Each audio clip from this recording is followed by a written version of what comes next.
दोस्तों, अगर आप चैनल पर पहली बार विजिट कर रहे हैं तो चैनल पर लीजा मैथ्स पॉइंट ऐसे डाल के आप लोग चैनल को सब्सक्राइब कर सकते हैं। यहाँ देखो दोस्तों, सब्सक्राइब लिखा हुआ है तो मैं यहाँ सब्सक्राइब कर दे रहा हूँ और साथ ही में जो बेल आइकन है उसको मैं प्रेस कर दे रहा हूँ और यहाँ ऑल पर सेलेक्ट कर देना है। अगर वीडियो आपको पसंद आता है तो वीडियो को शेयर सब्सक्राइब ज़रूर कर दीजिएगा। आपके सामने बहुत बेहतरीन पर्सन आपके सामने है।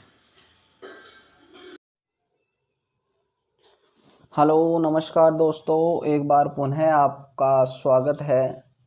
आपके अपने लीजा मैथ्स पॉइंट में आपका बहुत बहुत स्वागत है, अभिनंदन है। जैसा कि आपको ज्ञात है दोस्तों कि एनसीईआरटी 10th अपन ने स्टार्ट कर रखी है और उसमें एक प्रश्नावली नंबर 8 जिसका वेटेज बहुत ही ज़्यादा 12 नंबर का है वो अपन ने कंप्लीट करा चुके हैं। अब अपन आगे बढ़ते हैं। आगे बढ़े उससे पहले अगर आप चैनल पर पहली बार विजिट कर रहे हैं तो चैनल को सब्सक्राइब कर ले। अगर वीडियो पसंद आता है तो लाइक सब्सक्राइब शेयर ज़रूर कीजिएगा। बढ़ते हैं आगे। आज अपन नया चैप्टर ले रहे हैं, चैप्टर नंबर 1 जिसका नाम है वास्तविक संख्याएं, मतलब रियल नंबर। रियल नंबर क्या है, वास्तविक संख्या क्या है? वास्तविक संख्या वो है जिसका एग्जिट में मान है, मतलब फिक्स मान है, कोई ना कोई पूर्णांक है, वो अपनी क्या होती है? वास्तविक संख्या। एक होती है वास्तविक संख्या और एक होती है काल्पनिक संख्या। काल्पनिक संख्या इमेजिनरी नंबर, मतलब जिसको अपन केवल जिसकी कल्पना कर सकते हैं केवल, वो रियल में नंबर वास्तव में नहीं होता है। तो वास्तविक संख्या देखें उससे पहले अगर अपन थोड़ा सा बेसिक देख लेते हैं। बेसिक में बहुत ही साधारण सी चीज है। मैं यहाँ पर एक रेखा खींच रहा हूँ, ये रेखा मैंने खींच दी है, ठीक है। कोई एक प्रकार की रेखा खींच दी, लेटी हुई रेखा, आड़ी रेखा जिसको अपन साधारण भाषा में बोलते हैं और गणित की भाषा में अपन इसको बोलते हैं क्षैतिज रेखा। ये क्षैतिज रेखा है और इसी के बीचों बीच मैंने एक खींच दी है खड़ी रेखा जिसको गणित की भाषा में बोला जाता है ऊर्ध्वाधर रेखा। तो यहाँ जो दोनों रेखाएं जहां आपस में कट करती है वहां मैंने मान लिया है क्या? 0। वहां मान लिया है 0। इसको बोलते हैं एक्स एक्स और ये होती है Y X. X X Y X, ठीक है। एक्स इसको लिखते हैं एक्स एक्स डैश से और इसको लिख देता हूँ वाई वाई डैश से, ठीक है। और अब अपन बात करते हैं एक्स एक्स की, तो 0 के इस साइड में होते हैं प्लस की संख्याएं, 1 2 3 4 ऐसे अनंत तक चलती जाती हैं, मतलब संख्याएं चलती जाती हैं। इधर बात करें -1 -2 -3, इधर माइनस इन्फिनिटिव तक चलती जाती है संख्याएं। और वाई एक्स की अगर खड़ी रेखा पर बात करें तो ऊपर की साइड में होती है, फ्रेंड्स आप लोग सभी जानते हो, ये बहुत बेसिक सी चीज़ है, प्लस की संख्याएं। और यहाँ नीचे होती है माइनस की संख्याएं और ये भी कहाँ तक चलती है? अनंत तक। मैं ऐसा आपको क्यों बता रहा हूँ? क्योंकि ये अपने आगे प्रश्नावली में काम आने वाली है, तो अपने को बेसिक तो अपने को पता होना ही चाहिए। तो अगर मैं बात करूं, ये एक प्रकार से आपका निर्देश तंत्र बन चुका है। निर्देश तंत्र बन चुका है दोस्तों। तो अगर केवल मैं एक पर्टिकुलर एक रेखा की बात करूं तो यहाँ बीचों बीच में 0, 0 के इस साइड में प्लस की संख्याएं और 0 के इस साइड में माइनस की संख्याएं चलती जाती है। ये क्षैतिज रेखा थी। क्षैतिज रेखा पर आपने क्या किया? संख्याओं को दर्शा दिया, अंकों को दर्शा दिया है आपने। इस पूरे को बोलते हैं अपन क्या? संख्या रेखा। क्या बोलते हैं? संख्या रेखा। ऐसी रेखा जिस पर संख्याओं को निर्देशित किया जाता है वो हो गई संख्या रेखा। अगर मैं बात करूं इस संख्या रेखा की, तो संख्या रेखा में 0 आ गया है, 1 2 यहाँ अनंत तक, मतलब प्लस की जितनी भी संख्याएं हैं वे सभी आ चुकी है और इधर माइनस की जितनी भी संख्याएं हैं वे सभी संख्याएं आ चुकी है। अगर बात करूं तो संख्या रेखा पर दुनिया की तमाम संख्याएं आ जाती है, मतलब कुछ भी एक भी संख्या नहीं बचती है, इसलिए इसको संख्या रेखा बोला जाता है। तो संख्या रेखा ये आपकी संख्या रेखा है। अगर इस यहाँ इनको बात करूं मैं 1 2 -1 -2, तो ये सब क्या है? पूर्णांक है। क्या है? पूर्णांक। पूर्णांक माइनस का भी होता है, प्लस का भी होता है, मतलब जो भी अपनी प्लस माइनस की संख्याएं हैं वे सभी क्या है? पूर्णांक है। इतना समझ में आया होगा। बढ़ता हूं आगे। अब अपने प्रश्नावली जो 1 है उसका 1.1 अपन स्टार्ट करें उससे पहले एक एल्गोरिथम, मतलब प्रमेय आपके पास है। वो प्रमेय क्या है? यूक्लिड विभाजन प्रमेय। यूक्लिड विभाजन प्रमेय। 100% एक प्रश्न इससे जरूर पूछा जाएगा, यूक्लिड विभाजन एल्गोरिथम या प्रमेय एल्गोरिथम। अब अगर इसकी बात करें तो बहुत ही आसान शब्दों में अपन समझते हैं, यूक्लिड ये एक गणितज्ञ थे। कौन थे? गणितज्ञ। अगर इसी नाम से अपन मीनिंग निकाले तो इसने ये यूक्लिड क्या है? गणितज्ञ। और ये अपनी होती है डिवाइड वाली संक्रिया, जो भाग की संक्रिया है, वो विभाजन का मतलब बांटना, भाग की संक्रिया, ठीक है, भाग की संक्रिया। और एल्गोरिथम का मतलब सिद्धांत मान लीजिए या प्रमेय मान लीजिए, कुछ भी अपन मान सकते हैं। कहने का मतलब ही क्या है कि इस महान पुरुष ने क्या किया, जो अपनी भाग वाली संक्रिया होती है उस पर प्रमेय बताई, उस पर सिद्धांत बताया। सिद्धांत बताने का मतलब क्या है? अगर इसको सिद्धांत को अपन, इस प्रमेय को अपन देखें तो अपन, मैं ये बोलता हूं जैसे अपने साधारण भाषा में, जैसे 8 में अपन को 2 से डिवाइड करना है, 8 को अपने को 2 से डिवाइड करना है, तो अपने पास 4 टाइम चला गया, 8 आ गया और रिमाइंडर में क्या आ गया है? शेषफल। शेषफल में क्या आ गया है? 0। छोटी सी चीज, 2 का भाग लगाया, 8 में 4 बार चला गया, 0 आ गया। कहने का मतलब जो आपके पास भाज्य है, भाज्य कितना है, इसको बीच में जो होता है वो होता है भाज्य। ये भाज्य जिसका भाग दिया जाता है वो है भाजक। वो क्या है? भाजक। जो आपके पास भाग देने पर आया है वो होता है भागफल, और जो लास्ट में नीचे बचता है वो होता है शेषफल। इन्होंने क्या किया, यूक्लिड जी ने, कि इन चारों के बीच में एक संबंध दे दिया। और संबंध कैसा दे दिया कि जो भाज्य है, भाज्य जो बीच वाला है जिसमें भाग लगाया जाता है, भाज्य जो होता है भाजक गुणा भागफल, भाजक गुणा भागफल, भागफल और प्लस शेषफल के बराबर होता है, प्लस शेषफल इसके बराबर होता है। इन्होंने ये कहा, ठीक है, भाज्य बराबर भाजक गुणा भागफल प्लस शेषफल। ये चीजें अपन पहले भी पढ़ चुके हैं, छोटी क्लासों में भी अपन ने ये पढ़ चुके हैं। अगर इसकी बात की जाए तो इसको देखते हैं अपन क्या सही है। भाज्य कितना है? 8 बराबर भाजक कितना आ गया? 4 गुणा भागफल कितना, ये सॉरी भाजक हो गया आपका कितना? 2 गुणा भागफल 4 प्लस शेषफल 0, तो 8 बराबर 8। मतलब बात तो इनकी सही है, लेकिन अब इस जो प्रमेय है, इस सिद्धांत को, ये जो संबंध है, इस संबंध को इस प्रकार से ना बताकर इन्होंने क्या किया, एक विशेष रूप से भाग दिया अन्य पूर्णांकों को लेकर। अब बात करें कि इन्होंने किस प्रकार से, इन्होंने क्या किया साहब कि ए में बी का भाग लगाया, ए में बी का भाग लगाया और क्यों टाइम चला गया, ठीक है, और इनके पास जो शेषफल बचा वो हो गया आर रिमाइंडर। इस प्रकार से इन्होंने क्या किया, डिवाइड की संक्रिया की। अगर बात करूं मैं यहाँ ए बी क्यू आर की, तो यहाँ कोई ना कोई पूर्णांक है, मतलब कोई ना कोई संख्या है, ठीक है। अगर इनको सिद्धांत के रूप में लिखना चाहें तो अपना भाज्य बराबर, भाज्य कितना है? ए ये भाजक गुणा भागफल और प्लस क्या? शेषफल। ये इन्होंने संबंध बताया इस प्रकार से। तो ये अपना क्या था? संबंध था। उम्मीद करता हूं कि यहां तक आपको समझ में आया होगा। इन्होंने, इनकी जो यूक्लिड विभाजन प्रमेय है वो प्रमेय हो गई साहब ए बराबर बी क्यू प्लस आर, और ये जो आर है जो है वो शेषफल है। और शेषफल जो इन्होंने बताया कि शेषफल जो है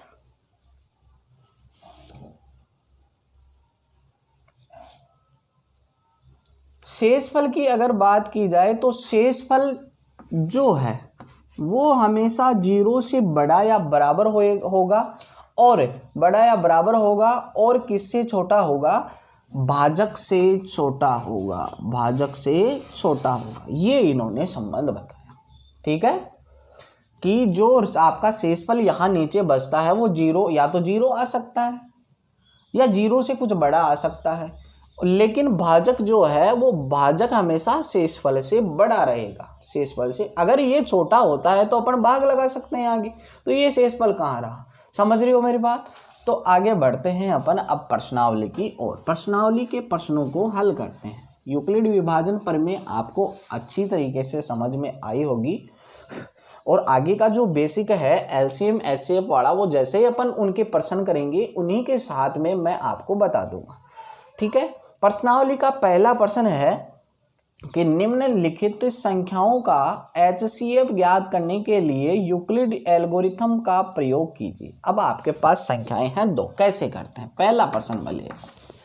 अगर पहले प्रश्न की बात करें तो आपके पास है 135 और आपके पास है 225, ये दो संख्याएं हैं और प्रश्न में बोला है कि यूक्लिड विभाजन एल्गोरिथम का प्रयोग करके ही आपको इसका एचसीएफ हाईएस्ट कॉमन फैक्टर मतलब महत्तम समापवर्तक, जिसको अपन शॉर्ट में मैसे बोलते हैं, वो आपको निकालना है। तो कैसे निकालेंगे, ध्यान से देखना।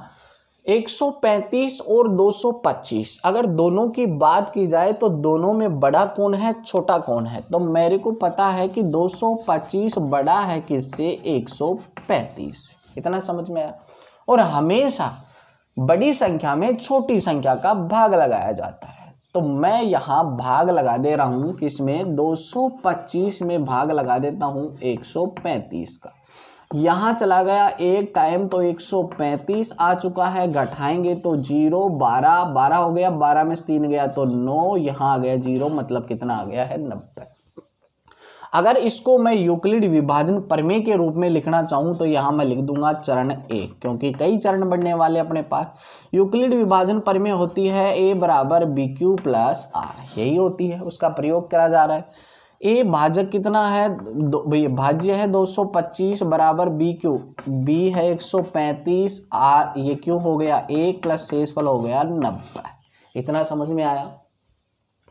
ये आपकी पहली स्टेप थी। अब देखो अपने पास शेषफल जो आया है वो कितना आया है, 90, और 90 0 के बराबर नहीं है। आपको तब तक भाग लगाना है जब तक शेषफल में 0 नहीं आ जाता। तो 90 0 के बराबर नहीं है, तो अब अपन क्या करेंगे, जो अपना भाजक था, जो अपना क्या था, भाजक, भाजक को बनाएंगे भाज्य, भाजक को बनाएंगे भाज्य। ध्यान से समझना, भाजक को बना दिया है मैंने क्या, भाज्य, भाज्य बना दिया। ये लो जी 135 में भाग, अब भाग इसका लगाएं, जो आपके पास शेषफल आया है उसका भाग लगाते, 90 का भाग लगा दिया है। 90 एकम 90, आपके पास बच गया कितना, 45। कितना बच गया है, 45 आपके पास बच गया। तो इसको अगर अपना लिखना चाहे तो 90 गुणा 1 प्लस 45, फिर आपके पास शेषफल क्या नहीं आया है, 0 नहीं आया। ये आपका हो गया चरण सेकंड, चरण सेकंड। 45 बराबर नहीं है किसके, 0 के, तो फिर चरण 3 करेंगे अपन। चरण 3 में देखेंगे तो वही काम करेंगे अपन, क्या कि जो आपका भाजक था, ये भाजक जो था आपका, उसको बनाएंगे भाज्य और शेषफल का क्या लगाएंगे, भाग। तो कितनी बार चला गया, 2 बार चला गया और 0, शेषफल क्या आ गया, 0। तो इसको लिखेंगे अपन 90 बराबर 45 गुणा 2 प्लस 0। देखो शेषफल आपके पास 0 प्राप्त हो चुका है। या जब तक इसका पीछा नहीं छोटा है तब तक यहाँ 0 नहीं आ जाता, तो ये 0 आ चुका है। तो यहाँ शेषफल, यहाँ r बराबर क्या आ चुका है, 0। तो अपना में से क्या होगा, में से जो अपना अंतिम भाजक था, अंतिम भाजक का मतलब है जिसका अंतिम बार भाग दिया गया था, वो कितना है, 45। जो अंतिम भाजक होता है वही क्या होता है साहब, में से होता है। क्या होता है, में से। तो में से कितना आ चुका है इसका, 45 आ चुका है। किस किस का, संख्या 135 और 225 का में से आ चुका है 45। ये जो भाग की प्रक्रिया है ये आपको उसी चरण के सामने करना है, ठीक है। ये इसी प्रश्न का हल्का ही पार्ट है, इसको नहीं रफली नहीं करना है, इन्हीं के सामने करना है, ताकि एग्जामिनर को लगे कि अगले ने मेहनत की है, अगले ने ऐसे प्राप्त किया है इसको, ठीक है। उम्मीद करता हूं कि आपको ये प्रश्न समझ में आया होगा। बढ़ते हैं इसके दूसरे क्वेश्चन की ओर, दूसरे प्रश्न की ओर बढ़ते हैं। दूसरा प्रश्न बहुत ही आसान है। दूसरा प्रश्न है, दो संख्याएं हैं, एक तो 196 और 196 और दूसरी संख्या दी हुई है 38,220, 38,220। तो उसी प्रकार करेंगे, 38,220 बड़ा है 196 से, तो यूक्लिड विभाजन प्रमेय का प्रयोग करने पर चरण फर्स्ट, यूक्लिड विभाजन प्रमेय के प्रयोग से a बराबर क्या होती है, BQ प्लस R। तो अपने को 38,220 में भाग लगाना है 196 का। अगर भाग लगाएंगे तो यहाँ 195 बार पूरा चला जाएगा और शेषफल में क्या आ जाएगा, 0। तो इसको अपन कैसे लिख सकते हैं, 38,220 भाज्य बराबर भाजक गुणा भागफल, 196 गुणा 195 प्लस शेषफल क्या आ गया, 0। तो देखो यहाँ पहली ही स्टेप में क्या बन गया है, 0 बन गया है। तो R इक्वल्स टू क्या हो गया, 0।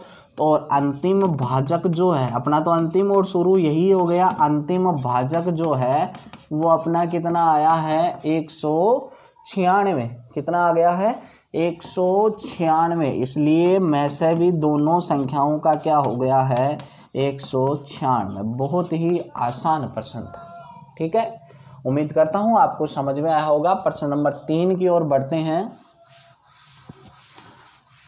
अगर कहीं डाउट है तो वीडियो को पीछे बैक करके आप देख सकते हैं। इसका जो तीसरा है वो तीसरा है साहब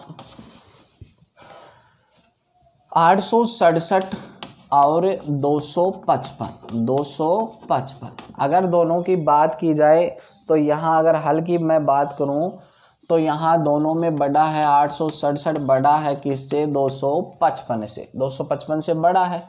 तो अपने को बड़ी संख्या में छोटी संख्या का क्या लगाना है, भाग लगाना है। और ये भाग चला गया है कितनी बार, आपके पास ये भाग चला गया है 3 बार। 3 बार जब भाग गया आपके पास तो आपके पास आया 5 × 15, 5 × 15, 15 1 16 हो गया, 3 दूनी 6 और 1 7, और घटाने पर आपके पास आया 102 आपके पास शेषफल। इसको अपन लिखना चाहिए चरण फर्स्ट में। a बराबर क्या होता है, BQ प्लस R। a का मतलब 867 बराबर 255 गुणा कितना, 3 प्लस शेषफल कितना, 102। यहाँ 102 जो है वो 0 के बराबर नहीं है, इसलिए अपने को आगे भी करना पड़ेगा चरण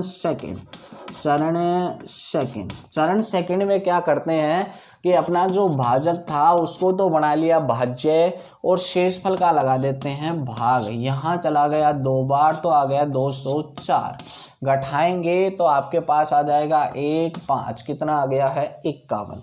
इसी को अपन लिखते हैं कि 255 a बराबर BQ मतलब 102 गुणा 2 प्लस शेषफल आया 51। फिर 51 आपका 0 के बराबर नहीं है, तो फिर अगले चरण में करते हैं स्टेप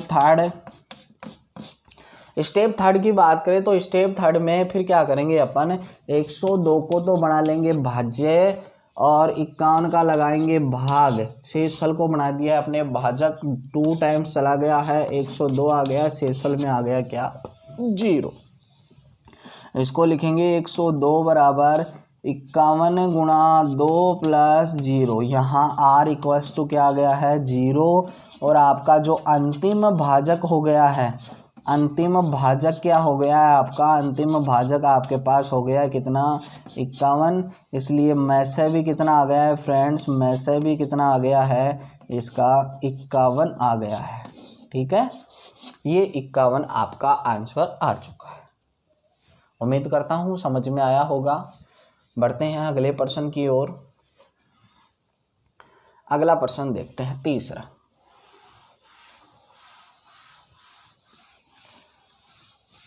वीडियो को पूरा देखिएगा, आपके लिए कहीं ना कहीं मददगार साबित हो सकता है। और साथ ही में आप अपने फ्रेंड्स को भी शेयर करें ताकि उनके लिए भी हेल्पफुल हो सके। और दोस्तों अधिक से अधिक अपने फ्रेंड्स को शेयर करें, उनसे सब्सक्राइब करवाएं ताकि हमें भी एक मोटिवेशन मिलता है। आपके एक सब्सक्राइब पर हमें मोटिवेशन मिलता है, हम भी आपके लिए नए से नए वीडियो लाने की कोशिश करेंगे और ज़्यादा मेहनत करेंगे। देखो प्रश्न नंबर 2 है, दर्शाइए कि कोई धनात्मक विषम पूर्णांक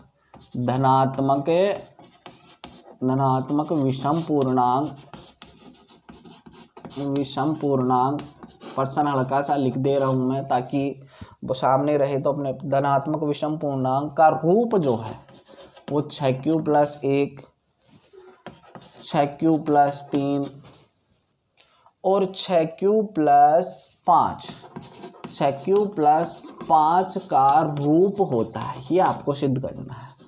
ठीक है, हल कर रहा हूं मैं।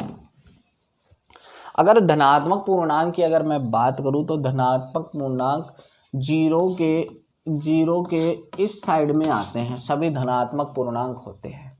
और इस साइड की बात करें तो ऋणात्मक पूर्णांक। तो इसमें धनात्मक पूर्णांक कौन कौन सा हो गया भाई? अगर इसकी तुलना करूं यूक्लिड विभाजन प्रमेय से,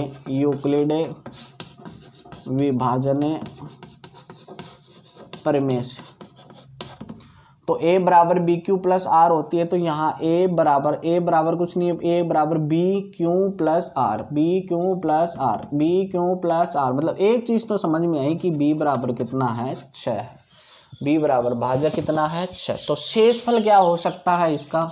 शेषफल इसका हो सकता है क्या? शेषफल होगा क्या? 0 हो सकता है, 1 हो सकता है, 2 हो सकता है, 3 हो सकता है, 4 हो सकता है, 5 हो सकता है, लेकिन 6 नहीं हो सकता। अगर 6 होगा तो 6 में 6 का भाग चला जाता है, तो ये हो सकता है। तो इनमें यूक्लिड विभाजन प्रमेय लगाते हैं तो कैसे लगाएंगे? 6q + 0, r बराबर क्या लेने पर? 0 लेने पर। अगर दूसरी में बात करूँ तो 6q + 1, 6q + 2, 6q + 3 हो सकता है, क्योंकि यहाँ यूक्लिड विभाजन प्रमेय क्या होती है? a बराबर BQ + R। वही तो काम करना है। 6q + 4, 6q + 5 तक हो सकता है। अब अपन इनमें क्या छाटे? विषम पूर्णांक। क्या छाटे? विषम पूर्णांक। तो विषम पूर्णांक, धनात्मक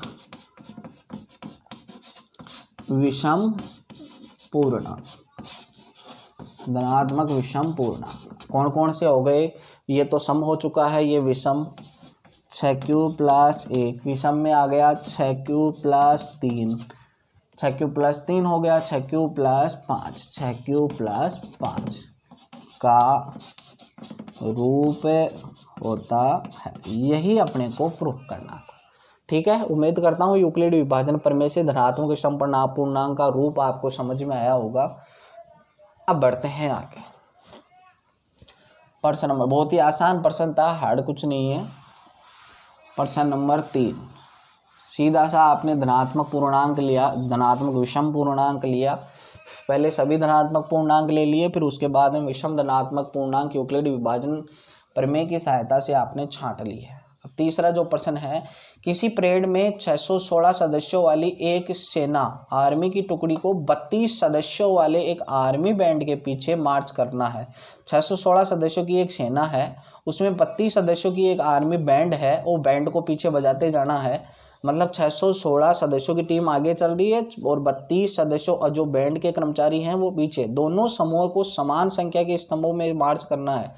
मतलब आगे जितनी रो आपकी जो स्तंभ हैं उनके पीछे आप इनको सेट करना है। तो कैसे सेट करेंगे इन दोनों को? इन स्तंभों की अधिकतम संख्या क्या होगी? जो आगे स्तंभ बनाएंगे उनकी अधिकतम संख्या। अब अधिकतम संख्या की जहां भी बात आए, इसका मतलब हो गया में से। अगर अधिकतम संख्या अपने को ज्ञात करनी है तो अपने को क्या निकालना पड़ेगा? 616 और किसका? 32 का आपको क्या निकालना पड़ेगा? में से। और वो निकालेंगे अपने यूक्लिड विभाजन प्रमेय की सहायता से। तो अगर अपन देखें, मैं यहाँ पर देखूँ, यहाँ यूक्लिड विभाजन दोनों में अगर बड़ा की बात करूँ तो बड़ा हो गया, आपको सीधा सा पता है। तो यहाँ प्रयोग कर देता हूँ मैं किसका? यूक्लिड विभाजन प्रमेय से,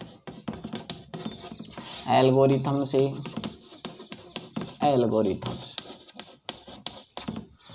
एल्गोरिथम होती है a बराबर BQ + R, यही तो होती है। अगर बात करें बड़ी संख्या में छोटी संख्या की भाग लगाई जाती है, तो यहाँ इसमें 32 का भाग लगा दिया है और 32 का भाग लगाने पर ये चला गया 19 टाइम। कितनी बार चला गया है? 19 बार। और 19 बार जाएगा तो कितना आएगा? 19 दूनी 38, 3 आ गया, 29 57, 57 3 हो गया 60। कितना हो गया आपके पास? कितना बच गया? 8। तो इसको अगर मैं लिखना चाहूँ a बराबर बी क्यू प्लस आर में, तो 616 बराबर 32 गुणा कितना? 19 प्लस शेषफल बच गया आर। तो यहाँ जो 8 है वो 0 के बराबर नहीं है। मैंने पहले भी बताया था कि जब तक शेषफल 0 के बराबर नहीं हो जाता है तब तक आपको पीछा नहीं छोड़ना है। तो आगे फिर बढ़ते हैं। ये चरण आपने मान लिया क्या? फर्स्ट। तो यहाँ लिख देता हूँ मैं चरण सेकंड। चरण सेकंड में क्या कर लिया? 32 में अब भाग लगाना पड़ेगा किसका? शेषफल का। 800 कितना हो गया? 32, शेषफल आ गया है 0। तो यहाँ मैं इसको लिख सकता हूँ 32 बराबर 8 गुणा 4 प्लस शेषफल क्या? 0। अब रिमाइंडर आपका जो क्या आ चुका है? शेषफल 0 आ चुका है। इसलिए अगर अपन जब भी अपना HCF निकालते हैं तो अपन देखते हैं इसमें क्या? अंतिम भाजक। अंतिम भाजक, और अंतिम भाजक आपका कितना है? 8 है। अंतिम भाजक क्या है? 8 है। इसलिए में से भी कितना हो गया इसका? 8 हो गया। जो आपके पास अधिकतम स्तंभों की अधिकतम जो संख्या आएगी वो कितनी आएगी? 8। ठीक है, उम्मीद करता हूं कि आपको ये प्रश्न समझ में आया होगा। ये तीसरा प्रश्न था। आगे बढ़ते हैं।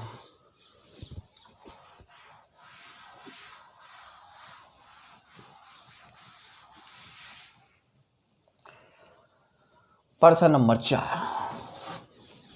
प्रश्न नंबर 4 है कि यूक्लिड विभाजन प्रमेय का प्रयोग करके दर्शाइए कि धनात्मक पूर्णांक का वर्ग। क्या बात बोला है? धनात्मक पूर्णांक का वर्ग जो है वो कितना होगा? 3m या 3m प्लस 1 होगा। यह आपको दर्शाना है। देखो यहाँ अगर मैं हल की बात करूँ तो यहाँ अपने पास पद हैं 2। तो यहाँ b का मान मानते हैं कितना? 2। तो अगर b का मान मैं 2 मानता हूँ तो r का मान क्या क्या हो सकता है? 0 हो सकता है, 1 हो सकता है, लेकिन 2 नहीं हो सकता क्योंकि बराबर नहीं हो सकता। तो यहाँ यूक्लिड विभाजन प्रमेय का प्रयोग करता हूँ। यूक्लिड विभाजन प्रमेय से, विभाजन प्रमेय से तो अपने पास क्या हो सकता है? a बराबर बी क्यू प्लस आर। तो यहाँ a बराबर क्या हो जाएगा? B Q. b कितना माना है? 2। ये सॉरी, यहाँ b कितना था? ये 3 था। ये बी क्यू, ये अन्य पूर्णांक के लिए है। ये बी क्यू प्लस 1, मतलब यहाँ ये हो गया 3, तो यहाँ 2 भी हो सकता है। तो यहाँ हो गया 3। ये यहाँ अन्य पूर्णांक क्यों ही मान लेता हूँ, क्यों? प्लस आर के लिए क्या मान लिया? 0। और दूसरी ओर बात करूँ तो ये हो जाएगा 3q प्लस 1 मानेंगे तो 1, और 2 मानेंगे तो आपके पास हो जाएगा 2। लेकिन यहाँ अपने को 2 अब बोला ही नहीं है तो इसको हटा देंगे पहले ही। ठीक है, यहाँ बात करते हैं ये 2। अब इनका क्या करना है? अपने को वर्ग करना है। क्या वर्ग करेंगे? दोनों साइड में वर्ग करेंगे तो ये भाई साहब ये हो जाएगा। इसका वर्ग करेंगे तो ये 9q, ये रूप हो गया 9q। अगर यहाँ बात करें तो यहाँ इसका मैं वर्ग करता हूँ तो अपने पास यहाँ आ जाएगा कितना? यहाँ आ गया a स्क्वायर, मतलब 9q square plus 1 plus 2ab। 2ab का मतलब 2 6, 3 दूनी 6 हो गया ना, 6q।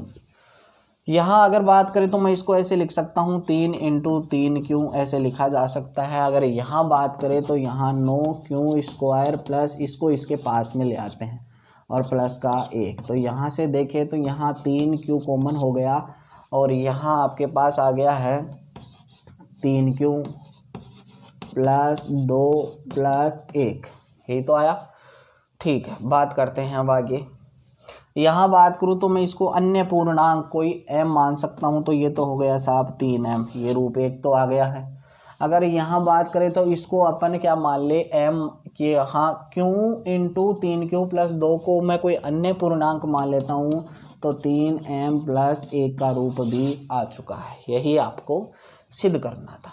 उम्मीद करता हूँ समझ में आया होगा। यहाँ धनात्मक पूर्णांक का वर्ग 3m या 3m प्लस 1 है तो b बराबर यहाँ पर यहाँ बी क्यू की जगह पर कोई अन्य पूर्णांक है m प्लस 0, फिर बी क्यू प्लस आर की जगह पर 1, तो यहाँ बी की जगह पर कितना है 3, तो आर का मान क्या हो सकता है 0 हो सकता है, 1 हो सकता है, 2 हो सकता है, लेकिन यहाँ 2 तो बोला ही नहीं गया है, 2 को मैंने हटा दिया है। यूक्लिड विभाजन प्रमेय का प्रयोग किया तो बी क्यू प्लस आर यहाँ एक बार आर का मान 0, एक बार 1, फिर इनका क्या कर दिया वर्ग, जो एक्स्ट्रा आता है उसको अन्य पूर्णांक m मान लिया और आपने रूप दे दिया 3m या 3m प्लस 1 का। ठीक है, बढ़ते हैं आगे। ये प्रश्न नंबर 4 था। आपका अंतिम प्रश्न 5वां।